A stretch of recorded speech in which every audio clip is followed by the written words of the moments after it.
मोहतरम हाजिरीन मुस्लिम कराम, हिजरी वर्ष 1448 हिजरी वर्षेर प्रथम जुमाते आल्लाह पाक रब्बुल आलमीन आमादेरके अत्यंत भालोबेसे दुनियाबी समस्त कार्यक्रम থেকে আলাদা করে তার মহান হুকুম জুমার সালাত আদায়ের উদ্দেশ্যে তার পবিত্র ঘর মসজিদে এসে একত্রিত হওয়ার তৌফিক দান করেছেন। এজন্য শুকরিয়া তান বলি আলহামদুলিল্লাহ।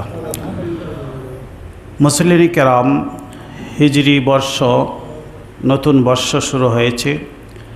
মুহররম মাসের আজকে 3 তারিখ 1448 হিজরি।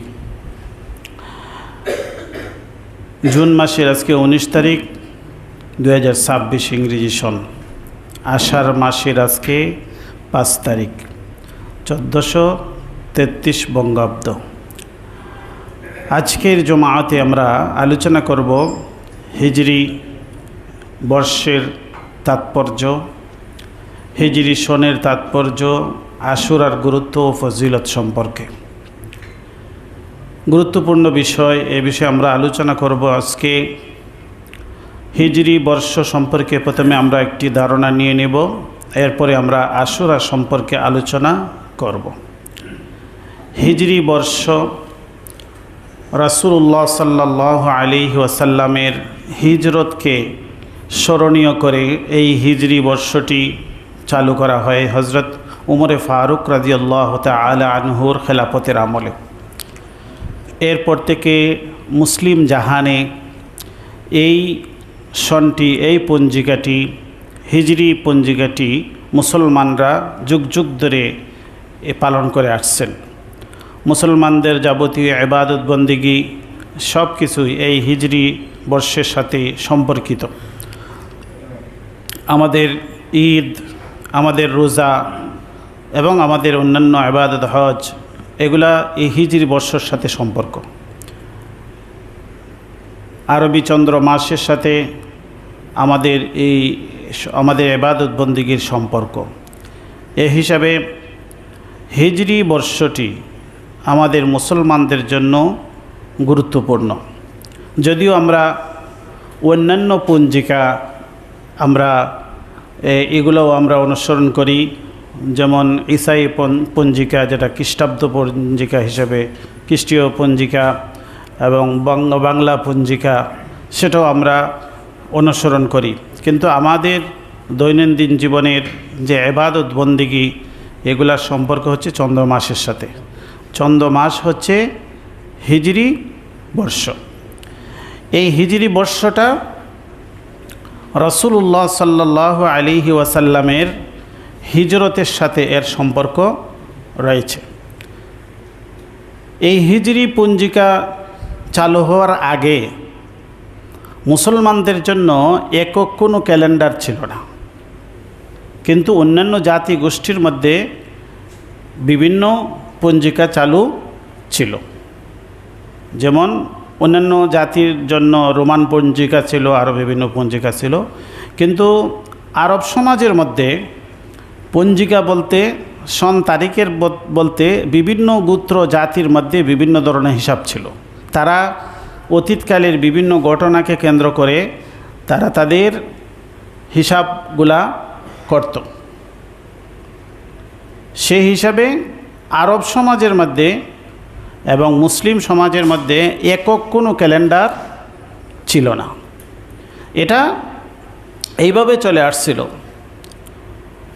খলিফা হযরত উমরে ফারুক রাদিয়াল্লাহু তাআলা আনহুর খেলাফতকালে 3য় বা 4র্থ বর্ষ যখন ওনার খেলাফতের চলে, তখন প্রশাসনিক জটিলতা দেখা দেয়। কারণ ওই সময় ইসলামী খেলাফত বহু দূর দূরান্ত পর্যন্ত বিস্তৃত হয়ে যায়। এই অবস্থার মধ্যে হযরত আবু মুসা আশআরী রাদিয়াল্লাহু তাআলা আনহু, তিনি একজন বিখ্যাত সাহাবী। তিনি একবার হযরত উমরে ফারুক রাদিয়াল্লাহু তাআলা আনহু খলিফাতুল মুসলিমিনের কাছে তিনি চিঠি লিখলেন যে আপনি যে বিভিন্ন সরকারি ফরমানগুলি জারি করেন খলিফার দফতর থেকে, এগুলার একক কোনো সন তারিখ লেখা থাকে না। যার কারণে আপনার কোন ফরমানটা, কোন আদেশটা আগের আর কোন আদেশটা পরের, এটা আমাদের বুঝতে সমস্যা হয়। এ ব্যাপারে তিনি একটি অভিযোগ উত্থাপন করেন। খলিফা উমর রাদিয়াল্লাহু তাআলা আনহু সাহাবীদেরকে একত্রিত করলেন, পরামর্শ সভা ডাকলেন। পরামর্শ সভার মধ্যে এটাই এজেন্ডা যে আমাদের মুসলিম জাহানের জন্য একক একটি ক্যালেন্ডার নির্ধারণ করতে হবে। সেটা কিভাবে, কোন ক্যালেন্ডারটা আমরা এককভাবে রাষ্ট্রীয়ভাবে ঘোষণা করব, এই মর্মে তিনি পরামর্শ চাইলেন। কেউ কেউ ওই সময় পরামর্শ দিলেন যে পারস্যের পঞ্জিকা আমরা ব্যবহার করতে পারি। কেউ কেউ বললেন যে না, এটা আমাদের জন্য হবে না, আমাদের মুসলিমদের জন্য নিজস্ব পঞ্জিকা থাকা প্রয়োজন। এ বিষয়ে কেউ কেউ পরামর্শ দিলেন যে রাসূল সাল্লাল্লাহু আলাইহি ওয়াসাল্লামের জন্মকে কেন্দ্র করে একটি পঞ্জিকা চালু করা যায়। আবার কেউ বললেন যে রাসূল সাল্লাল্লাহু আলাইহি ওয়াসাল্লামের নবুয়ত প্রাপ্তির সময়টাকে কেন্দ্র করে একটি পঞ্জিকা আমরা চালু করতে পারি। আবার কেউ পরামর্শ দিলেন রাসূল সাল্লাল্লাহু আলাইহি ওয়াসাল্লামের হিজরতকে কেন্দ্র করে আমরা একটি পঞ্জিকা চালু করতে পারি। এই পরামর্শগুলো যখন চলছিল তখন হযরত উমরে ফারুক রাদিয়াল্লাহু তাআলা আনহু সর্বশেষ যে পরামর্শ তাকে দেওয়া হলো হিজরি সন, মানে হিজরতকে কেন্দ্র করে একটি পঞ্জিকা প্রণয়নের জন্য, সেটাকে তিনি সমর্থন জানাইলেন। কারণ হচ্ছে হিজরত হচ্ছে হক এবং বাতিলের পার্থক্য সূচিতকারী। রাসূল সাল্লাল্লাহু আলাইহি ওয়াসাল্লাম মক্কা থেকে যখন হিজরত করে মদিনায় চলে গেলেন, যেখানে মক্কায় মুসলিম ও মুসলিম একত্রে বসবাস করতেন এবং মুসলমানদের এখানে কোনো স্বাধীনতা ছিল না। রাসূল সাল্লাল্লাহু আলাইহি ওয়াসাল্লাম যখন মক্কা থেকে হিজরত করে মদিনায় গেলেন, মুসলমানরা মদিনায় চলে গেলেন, সেখানে মুসলমানরা আলাদা হয়ে গেলেন। সেখানে মুসলমানদের জন্য আলাদা একটি রাষ্ট্র ব্যবস্থা তৈরি হলো। মুসলমানরা যে একক একটি আলাদা জাতি, আলাদা বৈশিষ্ট্য সম্পন্ন একটি জাতি, উম্মাহ, সেটা স্পষ্ট হয়ে গেল হিজরতের মাধ্যমে। এই জন্য হযরত উমর ফারুক রাদিয়াল্লাহু তাআলা আনহু ঘোষণা দিলেন যে আমাদেরকে হিজরত থেকেই আমাদের সাল গণনা শুরু হওয়া উচিত। সাহাবায়ে কেরাম সবাই এ ব্যাপারে একমত হয়ে গেলেন যে আমরা হিজরতের সনটাকে, হিজরতের তারিখকে ভিত্তি করে আমরা একটি নতুন পঞ্জিকা, ক্যালেন্ডার প্রণয়ন করব। এটা সমস্ত মুসলিম জাহানে সবাই একক ক্যালেন্ডার সবাই ব্যবহার করবেন, এতে আর কোনো ধরনের কোনো বিভ্রান্তি সৃষ্টি হবে না। তো এরপরে আসলো মাস গণনার ব্যাপারে, যে প্রথম মাস কোনটা হবে হিজরতের। আমরা তো পঞ্জিকা শুরু করব হিজরতকে কেন্দ্র করে। তো কেউ কেউ বললেন যে রবিউল আউয়াল মাস থেকে আমরা বৎসর গণনা শুরু করব। রবিউল আউয়াল মাস হবে প্রথম মাস, কারণ রাসূল সাল্লাল্লাহু আলাইহি ওয়াসাল্লাম এই মাসেই হিজরত করে মদিনায় এসেছিলেন। 12 রবিউল আউয়াল তিনি মদিনা পৌঁছান।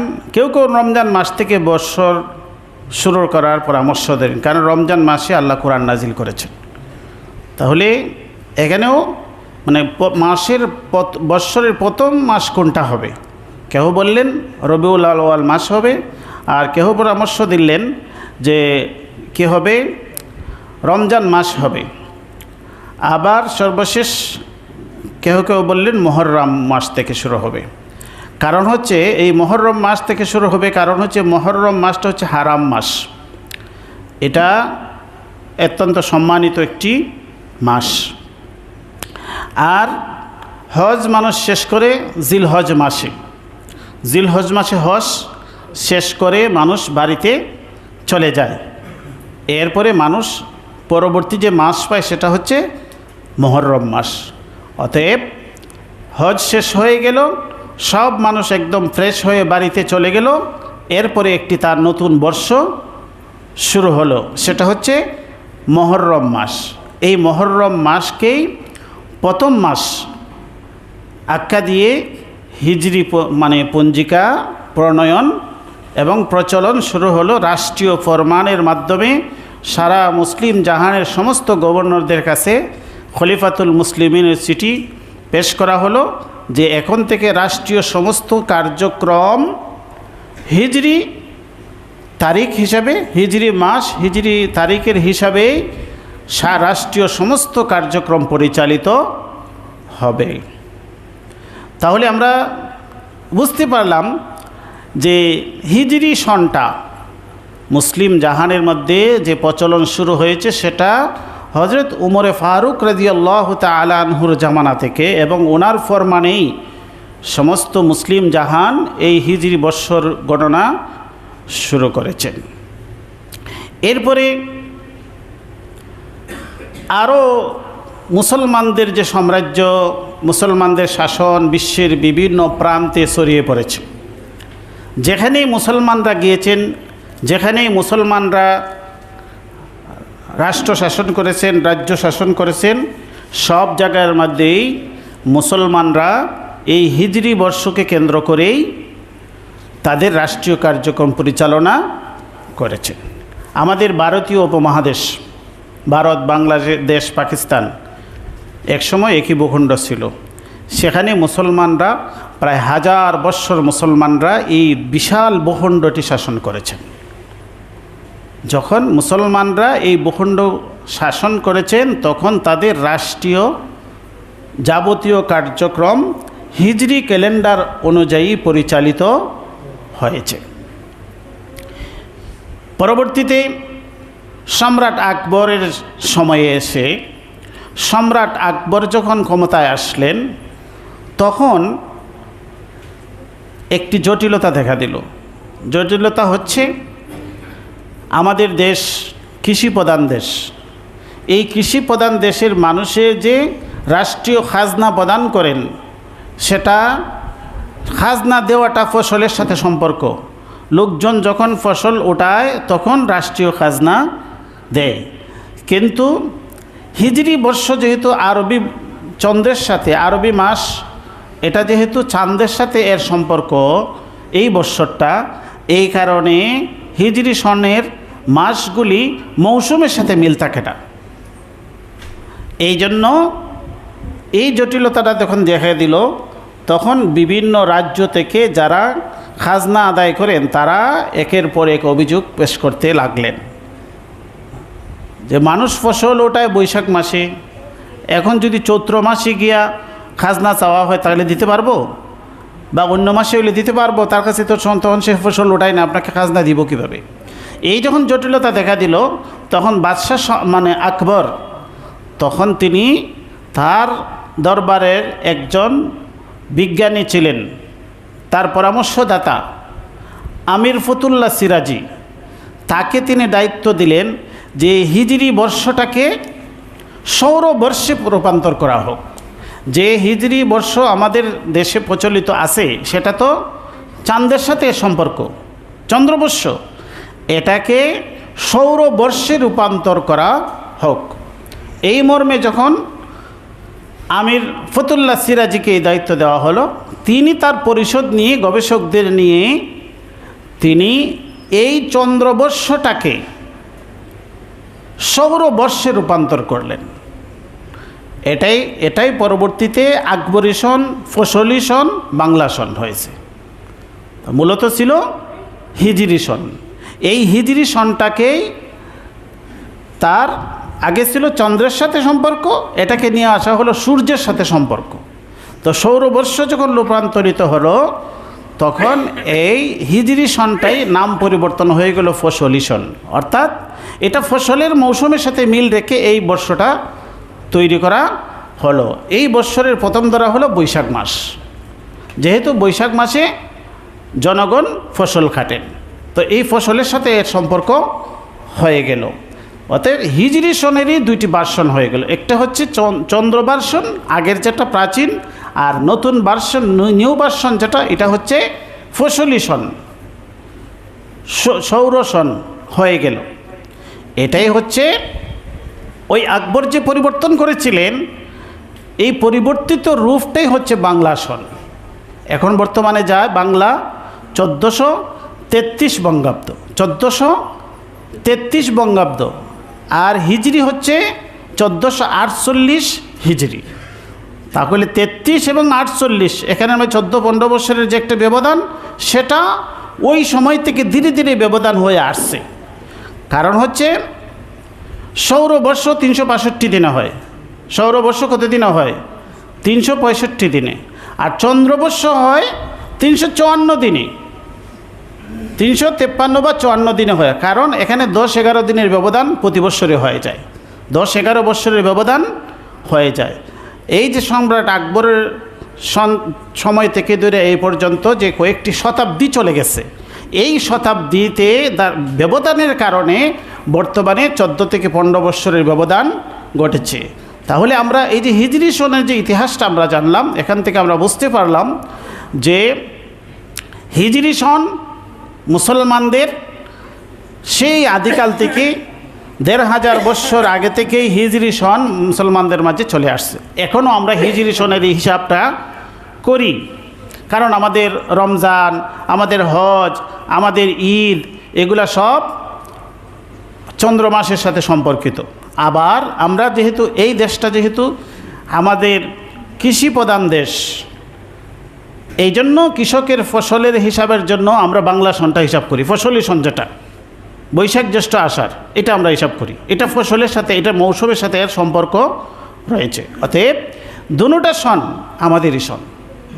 এখানে কোনো হিন্দুদের কোনো ইতিহাস নাই, হিন্দুয়ানি সন বলার কোনো সুযোগই নেই।